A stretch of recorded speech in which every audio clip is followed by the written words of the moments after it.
This is part 2 of my exploration of event handlers. I, of course, assume that you've done the previous video. So what we're going to do now is actually, I just want to demonstrate something.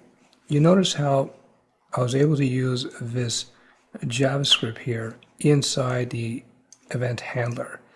Now watch what happens so that you understand. I'm just going to copy this JavaScript.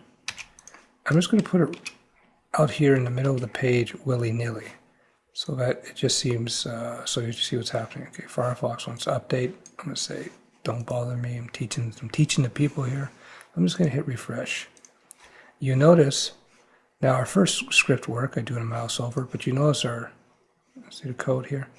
Watch this. See the code? Now the reason this code is showing up here, just being printed to the page as normal text, whereas over here, it's actually being fired off as JavaScript. Well, first of all, let's look at the source code. You know, P on mouse over. It's going to be in the source code. Huge page source. Right? You see it? Right, you got it in the source code. Okay, these mouse overs are really getting on my nerves. Let me just change that to on click so it doesn't keep doing. Now you notice I was able to do on click with a lowercase c and it worked, and a capital C and also there we go. Thank you. See, capital C worked fine too. In JavaScript, there's a convention where they like to name function names and event handlers and so on with this camel case method here. This is called camel case because it's in between each word, the next word has a capital. On click, that's camel case, like a hump, right? This is no hump here. Capital C makes it look like a hump. On click. I mention this because later on, when we're getting deeper into JavaScript, in certain parts of JavaScript, it's case sensitive. It may not respond to this where it's actually looking for this, if that makes any sense. Anyway, just understand this is camel case. Understand how this has to be, you know, for this to run, it has to be within script tags. So just to be totally clear, script, I go language, let's say JavaScript, and close it off.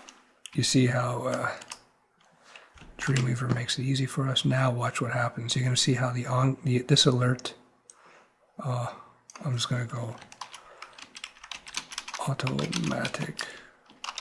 This alert gets fired off no matter what because it's not in any event handler. It's not in a function. We looked at functions briefly.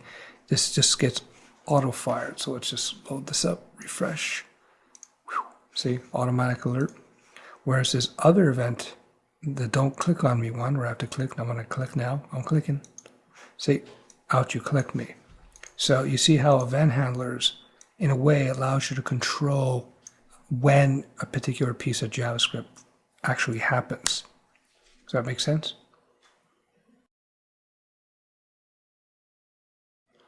One global concept you want to take away from our study of event handlers is that essentially they are a mechanism that's built into JavaScript where you can have the web browser scan for events. So you can say here, let's now scan for any clicks. Or remember when we did mouse over?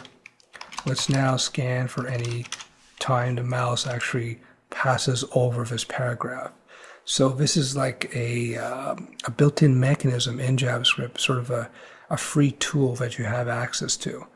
And I say free tool because in other languages, you would have to manually build in your own event handlers, and it's pretty tedious. So JavaScript does this for free for us, so it's kind of cool.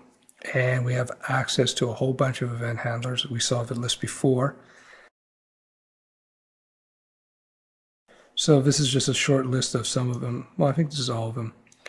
And so, well, no, this is not all of them. This is all of them that could be applied to the paragraph, right? Dreamweaver is just making this easy for us. Let me just point out that You don't need Dreamweaver to do this. You could just write this all out manually. So if you're using a text editor like Notepad or something, don't worry, just type it out and everything's cool. By the way, if you're watching this, I would pause the video now and type out this line of code that you see here and test it out, play with it. Once you get it working, break it, see what happens when it breaks. And this will go a long way to helping you learn how to code. Let me just nail that. I want to look at the body tag and look at event handlers on the body tag. So I'll go on. So you notice our event handler list is different. On blur, error, focus, on load is on page load, on resize when the page resizes, on unload, etc. So you see that the list of event handlers really depends on the particular element that you're applying the event handler to. That all said, on the body, typically you're going to use the onload.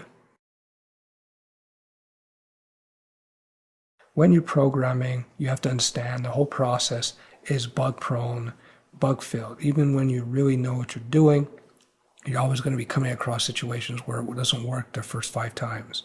And you got to figure out why. And this is normal. It's par for the course. People with 20 years experience still run into problems. I've been programming for many, many, many years now. And, what can you do?